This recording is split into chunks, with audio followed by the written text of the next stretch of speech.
오늘은 성령 충만의 증거 이런 제목으로 말씀을 선포하겠습니다. 예고해드렸는데 3주간 동안 이어지는 성령에 대한 설교, 오늘은 마지막 시간입니다. 맨 처음 살펴본 말씀은 엘리야 때보다 엘리세 때가 영적으로 더 혼탁할 것이기 때문에 엘리사는 스승 엘리야가 내가 너를 위해서 무엇을 구하랴, 무엇을 원하느냐 이렇게 요청을 부탁을 했을 때 엘리사가 당신에게 임한 은혜가, 성령의 역사가 내게는 갑절로 이루어지길 원합니다. 그런 말씀을 하고 그런 부탁을 했었죠. 그래서 엘리야보다 엘리사 이런 제목으로 말씀을 드렸었습니다. 그 다음에 지난 주일에는 성령의 내주, 또 성령의 인침, 또 성령 세례는 거듭날 때 주어져는 단회전 사건이라고 해요. 단회전, 딱 한 번 임하는 거예요. 그런 거는. 그러나 성령의 충만이나 성령의 기름 부으심의 역사는 우리가 신앙 안에서 능력을 덧입고 살아가야 될 일이기 때문에 계속적으로 부어지는 것이다, 이렇게 말씀을 드리면서 성령 충만한 사람은 결코 시간을 낭비하지 않는다. 하나님이 주신 시간을 잘 선용해서 살아간다. 뿐만 아니라 감사와 찬송의 생활을 하고 신앙인으로서 살아갈 본질, 즉 하나님을 경외하는 삶을 살아간다. 이렇게 지난 주일에 말씀을 드렸어요. 이제 오늘은 나 자신의 삶을 들여다볼 때 과연 나는 성령 충만한 삶을 살고 있는지, 또 성령 충만할 때 나타나는 증거를 교훈 삼아서 오늘은 살펴보려고 그래요. 먼저 오늘 에스겔서 11장의 배경을 우리는 먼저 알아야 이 말씀의 은혜가 됩니다. 이스라엘 백성들이 하나님을 바르게 섬기지 아니하고 우상을 섬겼어요. 말씀에 불순종하고 하나님을 저버렸어요. 하나님은 참다 안 돼서 이들을 징계하셔서 이들이 바벨론의 포로 생활을 하게 됩니다.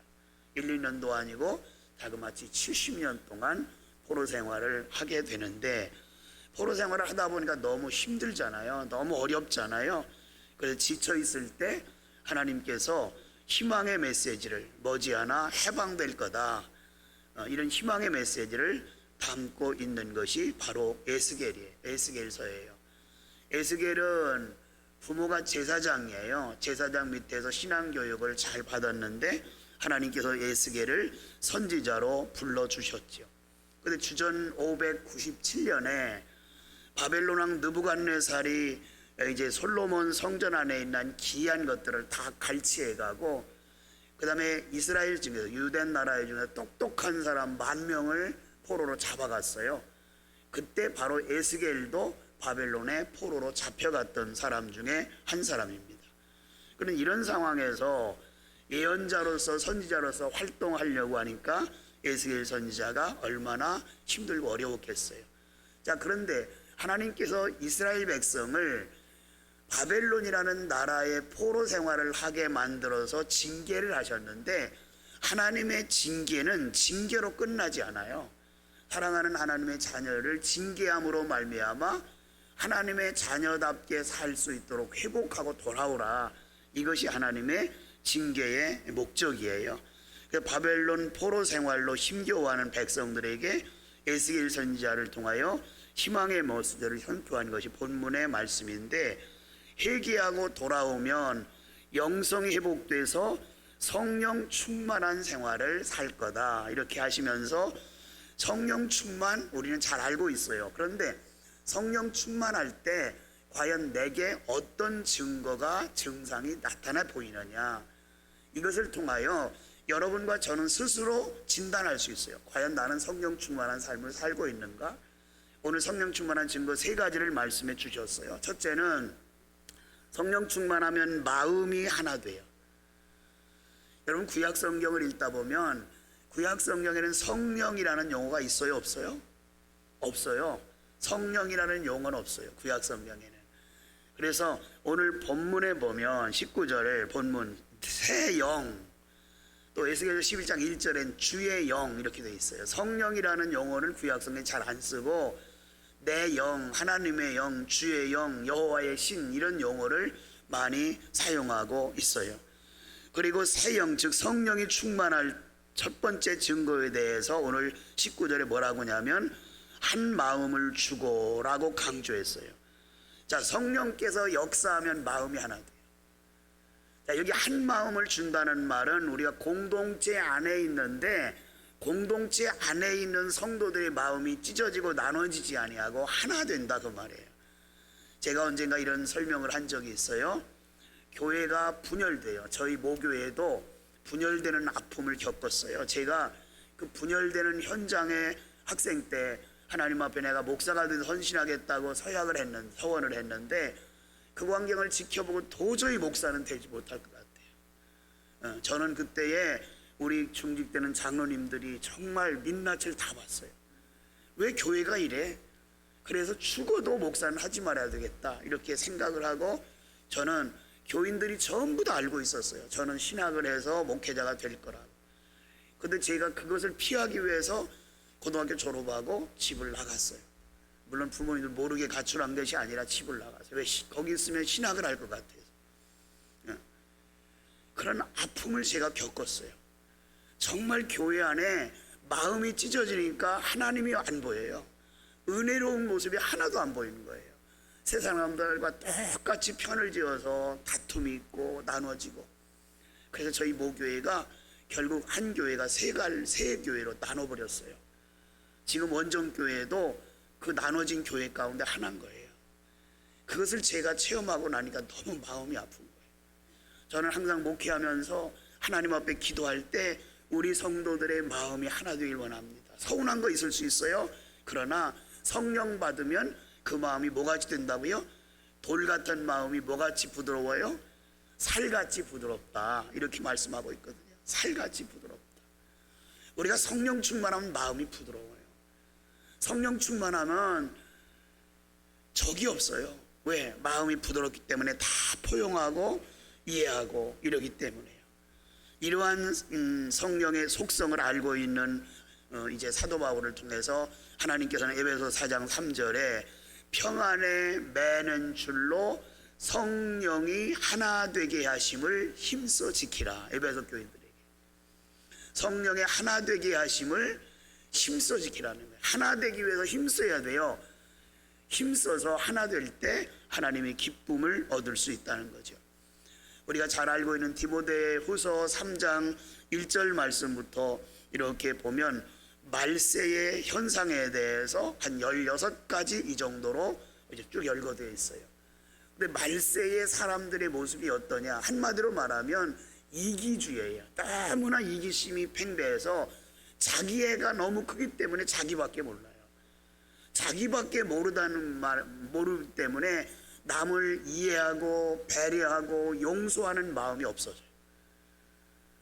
이것이 말세인들의 특징이에요. 말세가 되면 그렇게 된다는 거예요. 요즘에 부부간에도 이혼이 너무 많아요. 그죠? 이혼이 너무 많죠. 이혼에도 흉이 안 된 시대가 오늘날 시대예요. 왜냐하면 자기애가 너무 자기밖에 몰라요. 이해하고 양보할 줄 몰라요. 그래서 문제가 자꾸 분열되는 것을 볼 수가 있어요. 자, 초대교회 당시 성령이 임했을 때 어떤 일이 일어났을까요? 사도행전 2장 44절 이하에 이렇게 말씀하세요. 믿는 사람이 다 함께 있고, 다 함께 있다는 말은 왕따가 없다는 거예요. 왕따 당하는 사람도 없고 왕따 시키는 사람도 없어요. 성령 받은 사람의 특징이 그거예요. 따돌림이 없어요. 교회 안에서 온 성도가 성령이 충만하다면 소외된 자가 없는 거예요. 이것이 교회 공동체를 향하여 하나님이 바라시는 거죠. 그 다음에 모든 물건을 서로 통용하고 또 재산과 소유를 팔아 각 사람의 필요를 따라 나눠주고 나눠주는 삶을 사는 거예요. 여러분, 우리가 공부해서 나를 위해서만 산다면 그건 이기주의예요. 여러분, 공부해서 남 줘야 돼요. 내가 공부하고 내가 가진 지식을 통하여 남에게 나누고 도움을 줄 때에 하나님의 사람답게 사는 거지. 돈 벌어서 나만 산다? 그건 이기주의예요. 더불어 살아야 돼요. 하나님이 원하시는 건 그거잖아요. 그런데 여러분, 주는 것도 습관이에요. 안 주면 끝까지 안 줘요. 근데 주어 버릇하면 잘 줘요. 왜? 주는 자가 복이 있는 것을 알거든요. 주는 자가 얼마나 재미를 느끼는 거 알거든요. 그런데 주지 않을 때 하나 될 수 없어요.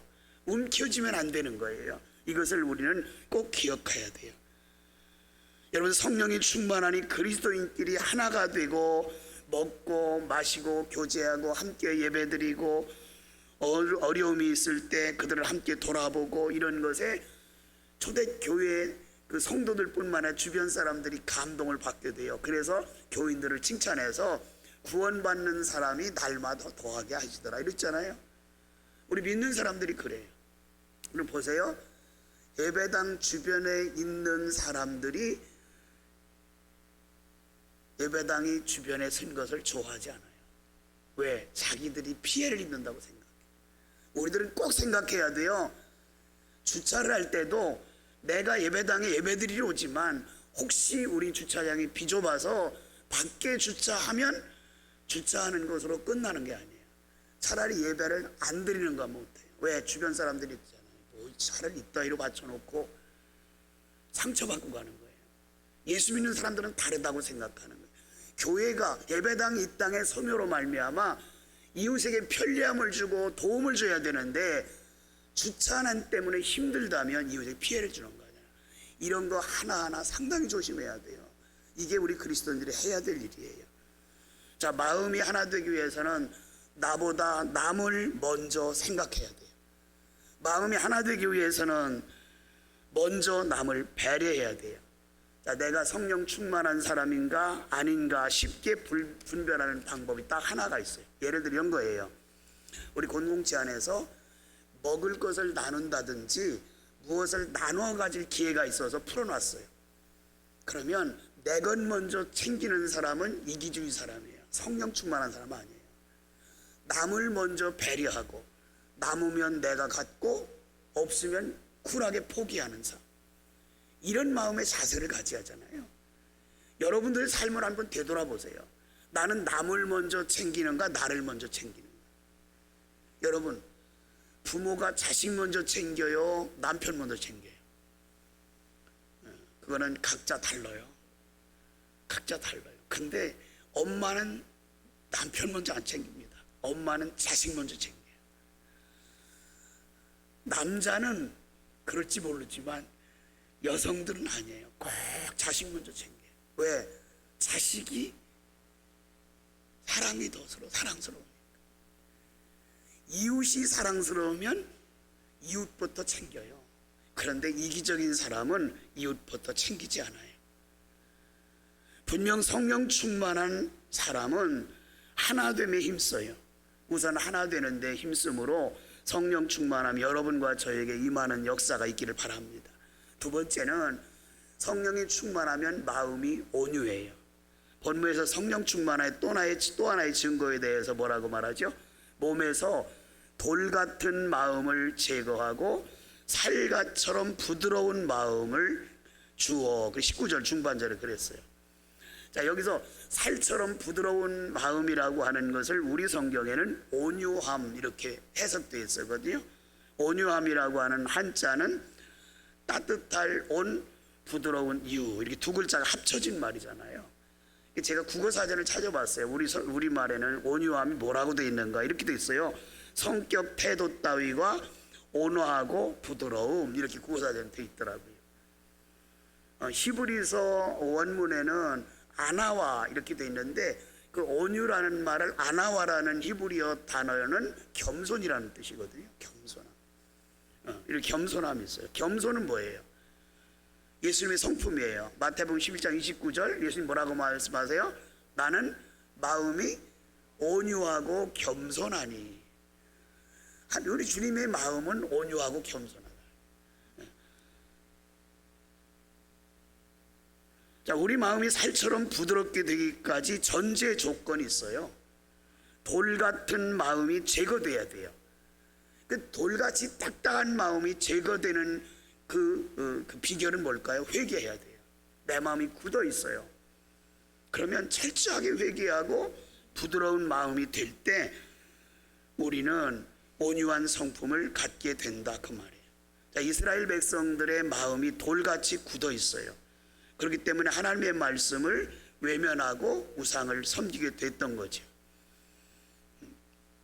그래서 하나님께서 징계를 받음으로 말미암아 그들이 육체적으로 영적으로 고통을 당하고 있는데, 회개함으로 그들이 마음이 온유해질 때 이제는 영성이 회복된다는 것을 우리에게 가르쳐 주고 있어요.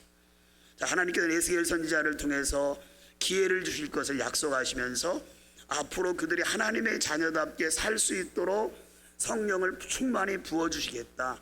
그리고 하나님의 영 성령이 충만할 때 온유한 마음이 그 증거로 임할 것이라, 이러면서 희망의 메시지를 주셨어요. 마지막 세 번째는 성령 충만하면 말씀 중심의 삶을 살아가요.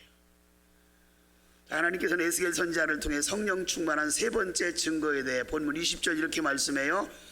내 율례를 따르며 내 규례를 지켜 행하리니. 자, 여기서 율례와 규례는 하나님의 말씀을 말해요. 하나님의 자녀라면 반드시 하나님의 말씀 중심의 삶을 살아요. 왜냐하면 그것이 자녀의 의무라고 생각하기 때문에, 그것이 하나님을 기쁘시게 하는 일이라고 생각하기 때문에 말씀 중심의 삶을 살아가요. 하나님께서 사랑하는 사람이 있고 미워하는 사람이 있어요. 물론 하나님은 모두를 사랑해요. 그런데 하나님께서 성경에 미워한다고 표현도 하셨어요. 자, 누구를 미워하고 누구를 사랑할까요? 말씀에 순종하는 자를 사랑하시고 말씀에 불순종하는 자를 미워하세요. 그리고 말씀에 순종하는 사람을 오늘 본문엔 뭐라고요? 그들이 내 백성이 될 거다. 그리고 나는 그들의 하나님이 될 거다. 이렇게 말씀해요. 20절 중반절 보실까요? 그들은 내 백성이 되고 나는 그들의 하나님이 되리라. 자, 말씀에 순종하는 자가 하나님의 백성이래요. 그리고 말씀에 순종하는 자는 하나님을 자기 하나님으로 삼는다는 거예요.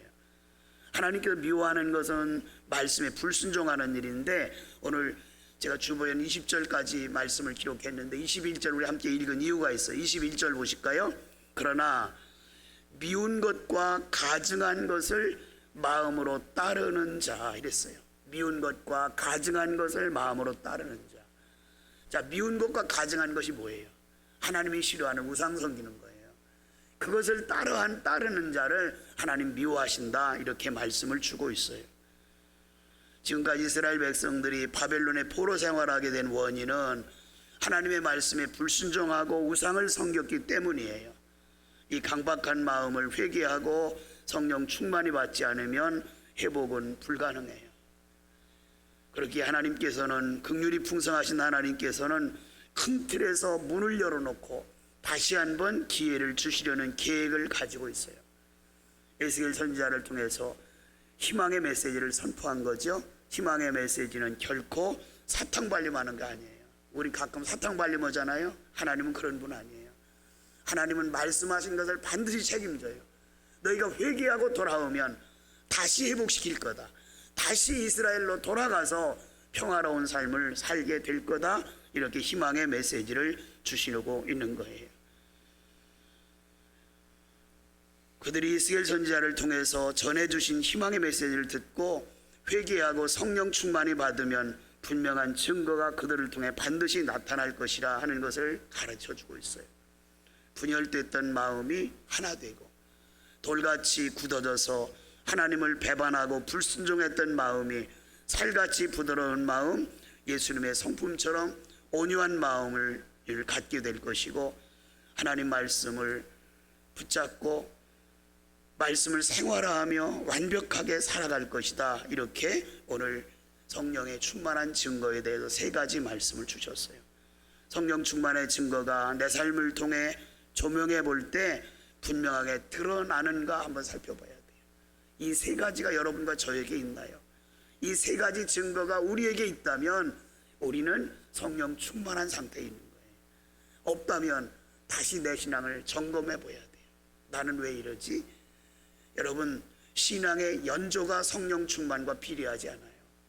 신앙의 연조가 길어도 성령 충만하지 않은 사람이 있어요.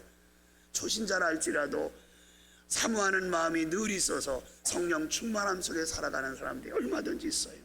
하나님이 원하시는 것은 성령 충만이에요. 성령 충만은 악한 환경을 지배하는 능력이에요. 힘들고 어려운 가운데 있는 여러분들, 성령 충만해서 모든 것을 성령으로 지배를 받으며 하나님의 영광을 드러내는 믿음의 성도들이 되기를 주님의 이름으로 축원합니다.